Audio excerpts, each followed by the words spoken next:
মোবাইলে টিকিটের পিডিএফ বা স্ক্রিনশট থাকলে হবে না, দিতে হবে জরিমানা। রেলের নতুন নিয়ম সামনে এলো। Hi everyone, welcome back to my channel অঞ্জনার ব্যঞ্জনা। বন্ধুরা, তোমাদের সকলকে আমার এই ছোট্ট ইউটিউব চ্যানেলে স্বাগত জানাই। ডিজিটাল টিকিটের অপব্যবহার রুখতে নতুন করে কড়া নির্দেশিকা জারি করল ভারতীয় রেল। রেল কর্তৃপক্ষ স্পষ্ট জানিয়ে দিয়েছে, রেল ওয়ান অ্যাপের মাধ্যমে কাটা আনরিজার্ভড ডিজিটাল টিকিটের ক্ষেত্রে শুধুমাত্র অ্যাপে থাকা আসল টিকিটই বৈধ বলে গণ্য হবে। টিকিটের স্ক্রিনশট, ছবি, পিডিএফ কপি বা হোয়াটসঅ্যাপে ফরওয়ার্ড করা টিকিট কোনোভাবেই গ্রহণ করা হবে না। নিয়ম না মানলে যাত্রীকে জরিমানার মুখে পড়তে হতে পারে। রেলের তরফে জানানো হয়েছে, ডিজিটাল আনরিজার্ভড টিকিট অবশ্যই যে মোবাইল ফোন এবং যে মোবাইল নম্বর থেকে বুক করা হয়েছে সেই একই ডিভাইসে দেখাতে হবে।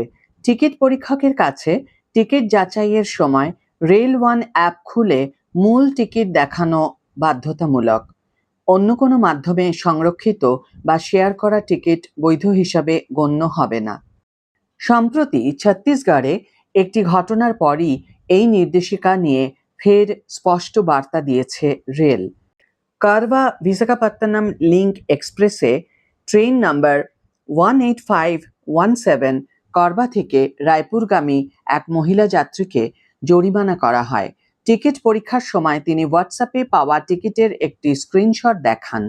ওই যাত্রী জানান, তার ভাই রেল ওয়ান অ্যাপ থেকে টিকিট কেটে সেটির স্ক্রিনশট তাঁকে পাঠিয়েছে।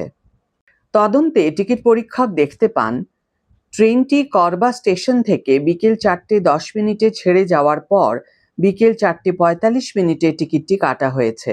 এছাড়া টিকিটটি যাত্রীর নিজের নিবন্ধিত মোবাইল নম্বরেও ছিল না। ফলে সেই স্ক্রিনশটকে অবৈধ ঘোষণা করে রেলের নিয়ম অনুযায়ী জরিমানা করা হয়। রেল আরও জানিয়েছে, ডিজিটাল আনরিজার্ভড টিকিট অবশ্যই ট্রেন ছাড়ার আগে বুক করতে হবে। ট্রেন স্টেশন ছেড়ে যাওয়ার পর টিকিট কাটা হলে তা রেল ওয়ান অ্যাপে দেখা গেলেও বৈধ হিসাবে ধরা হবে না। যাত্রীদের সুবিধার জন্য রেল বেশ কিছু পরামর্শ দিয়েছে। যাত্রার সময় যে মোবাইল ফোনে রেল ওয়ান অ্যাপ ব্যবহার করে টিকিট কাটা হয়েছে সেই ফোন অবশ্যই সঙ্গে রাখতে হবে। মোবাইলের চার্জ পর্যাপ্ত রয়েছে কিনা সেটিও নিশ্চিত করতে বলা হয়েছে। পাশাপাশি যাত্রা শুরুর আগে স্টেশনের নাম, যাত্রার তারিখ এবং অন্যান্য তথ্য সঠিক রয়েছে কিনা তা যাচাই করারও পরামর্শ দেওয়া হয়েছে।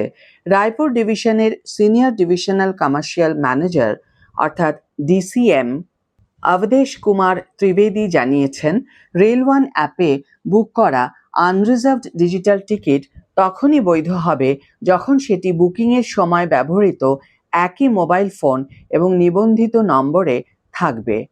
স্ক্রিনশট, পিডিএফ বা হোয়াটসঅ্যাপে পাঠানো কপি কোনোভাবেই গ্রহণযোগ্য নয়। তবে রেল স্পষ্ট করেছে, এই নিয়ম শুধুমাত্র রেল ওয়ান অ্যাপের মাধ্যমে কাটা আনরিজার্ভড ডিজিটাল টিকিটের ক্ষেত্রেই প্রযোজ্য।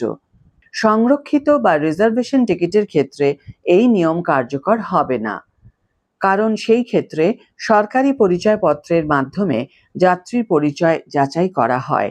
তাই ডিজিটাল টিকিটে ভ্রমণের আগে নতুন নিয়মগুলি জেনে নেওয়ার পরামর্শ দিচ্ছে রেল কর্তৃপক্ষ।